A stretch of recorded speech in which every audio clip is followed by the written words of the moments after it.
Olá pessoal, tudo bem? Eu sou Paulo Zan, escritor e colunista da revista O Odisseu, e hoje vamos falar sobre o filme Anatomia de uma Queda, de Justine Triet. Bom, o filme acompanha as consequências de um acidente ou de um suposto acidente.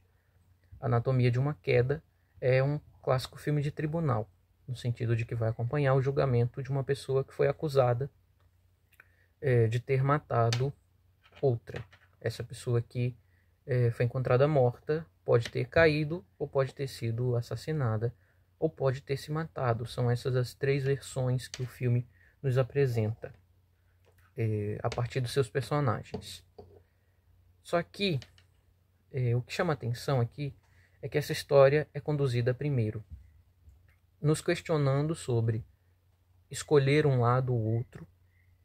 Inclusive tem uma fala de uma personagem que expressamente diz: não tem o que fazer, você tem que escolher um lado ou outro. Um julgamento é basicamente isso: você escolhe um dos lados, você escolhe no que acreditar, e aí você vai tomando notas do que está acontecendo ali. Eu gosto de pensar que esse filme está discutindo uma questão de fenomenologia. Fenomenologia, para quem não sabe, é um ramo da filosofia que acredita que existe ali o objeto, mas a gente nunca consegue acessar o seu núcleo, por assim dizer. A gente não consegue acessar a verdade toda. Sempre acessamos uma parte, uma fração dela. E mesmo se a gente juntar um mundo de gente, talvez a gente ainda não dê conta de acessar todas as partes. Não é como se a gente montasse um quebra-cabeça para descobrir o que é a coisa. Porém, no tribunal, às vezes é isso que se tenta fazer. Tenta montar um quebra-cabeça ou tenta reconstruir o que aconteceu para tentar descobrir a verdade, como se fosse possível, como se tivesse um meio de acessar. E a personagem da Sandra, que é por onde a gente entra na história, ela, apesar de toda a dubiedade da personagem, ela tem a noção de que uma parcela não é a coisa toda. Ela repete isso pelo menos umas 3 vezes durante o filme. Uma parcela não é a coisa toda. O que é difícil de sustentar num tribunal. A gente entende, somos colocados nessa perspectiva da personagem e a gente consegue entender o que ela está querendo dizer com isso.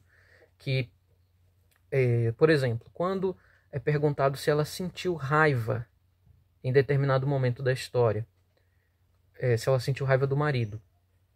E aí ela responde que sim. Porém, logo depois ela perdoou. O tribunal coloca como se a questão fosse só de sim ou não. Você teve ou não teve raiva, como se você não pudesse voltar atrás. É o mesmo que acontece com o Daniel. Quando o Daniel afirma uma coisa, ele dá certeza daquilo, e aí depois, num segundo momento, ele volta atrás. Ele diz que se enganou.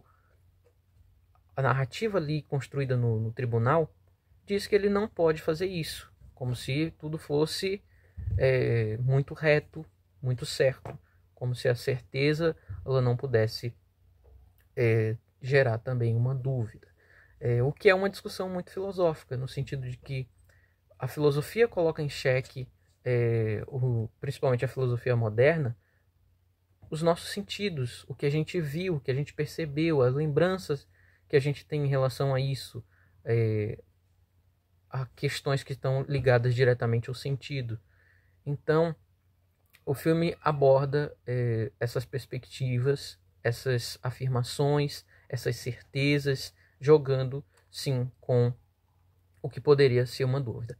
Tem uma cena, talvez a que seja a mais marcante do filme, que é a da briga do casal, que primeiro a gente tem acesso a ela no tribunal também, junto com as outras pessoas ali. A perspectiva que ela nos dá inicialmente é de ouvir a briga por completo, só ouvir, e aí a gente vai tentando formular uma imagem do que está acontecendo ali, que é uma imagem bem difícil até de você colocar, porque até então a gente não sabe quem é Samuel.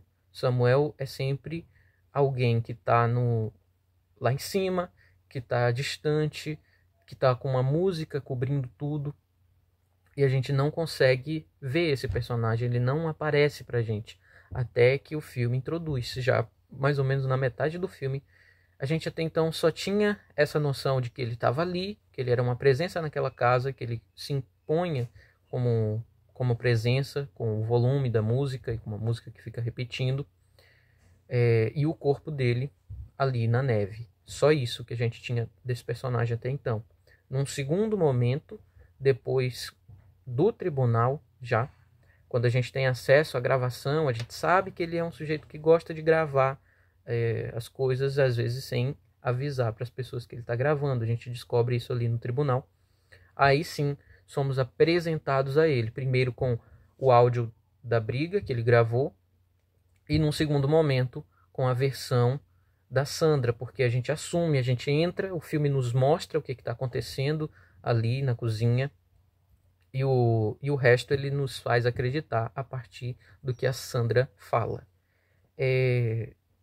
Também no tribunal, o grosso do filme se passa no tribunal, né? É o que está acontecendo ali com o julgamento e no entorno dele, nas relações que se apresentam no entorno dele. É no tribunal também que outra coisa é colocada sobre o que a Sandra escrevia. Ela era uma escritora de ficção e em entrevistas dela ela já tinha dito que gostava de misturar a vida dela com a ficção. E isso foi usado como um argumento para mostrar que uma personagem dela em certo momento tinha devaneios sobre assassinar o marido. E outras questões que aparecem, como a relação dela com o pai, com a família e com o filho. Isso tudo é colocado em questão no tribunal, como se o que ela tivesse escrito no livro servisse também como argumento para poder incriminá-la, quando ela está dizendo que, reiteradamente, que uma parcela não é a verdade inteira da coisa. É um filme que discute narrativa, que discute posições, o que a gente vai acreditar, como se fosse simplesmente uma escolha consciente. Eu escolho acreditar nisso, ou eu escolho acreditar naquilo. E ele está sempre jogando nessa relação entre ser algo e parecer. Entre ser e parecer. Bem o jogo da fenomenologia. Por isso que eu pensei nessa relação com a filosofia para poder falar desse filme. Foi um filme que me impactou bastante. Ele não tem uma grande reviravolta, no sentido de que ele escolhe uma linha para seguir e ele deixa as discussões para os personagens. A gente, enquanto espectador, vai acompanhando tudo aquilo e escolhendo nosso lado, digamos assim, escolhendo em que a gente vai acreditar, em qual versão.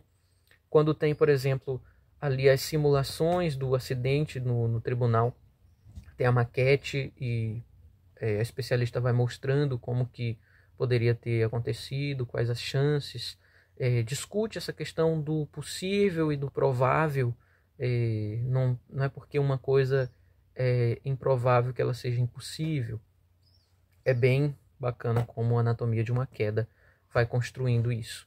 Me interessa muito a personagem Sandra, como ela se apresenta, como ela conta essa história pra gente, porque em certo momento eu sinto que é ela que assume a narrativa da história, o filme assume a perspectiva da personagem. Em um momento muito pequeno, o filme brinca com essa ideia da gente não ter acesso às coisas, que é lá no tribunal também, com o áudio, e depois uma cena em que o Daniel tá falando aqui, e tem os dois polos, e você fica focado no Daniel.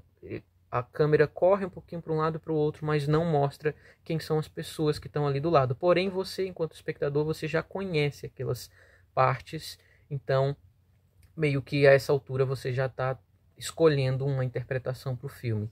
É um filme que me fez também criar uma interpretação sobre ele. Eu acho que, aí, fechando já a crítica,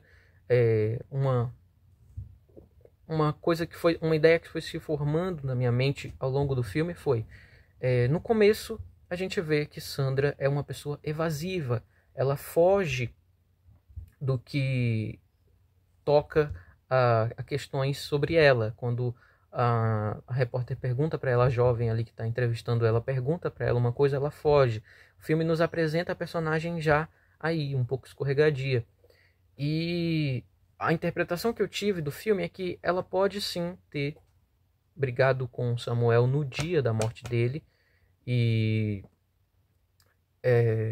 e ter acontecido ali um embate dos dois e por acidente de fato ele ter caído. Não acho que ela tenha dado uma pancada na cabeça dele ou tenha empurrado algo do tipo. Acho que foi circunstancial. Ele acabou caindo. Essa foi a minha interpretação, foi o que eu escolhi acreditar com os elementos que o filme nos deu ali. E aí, qual foi a sua interpretação de Anatomia de uma Queda? Não esqueça de curtir, deixar seu comentário aí, compartilhar para as pessoas, soltar nos grupos. Até a próxima. Forte abraço.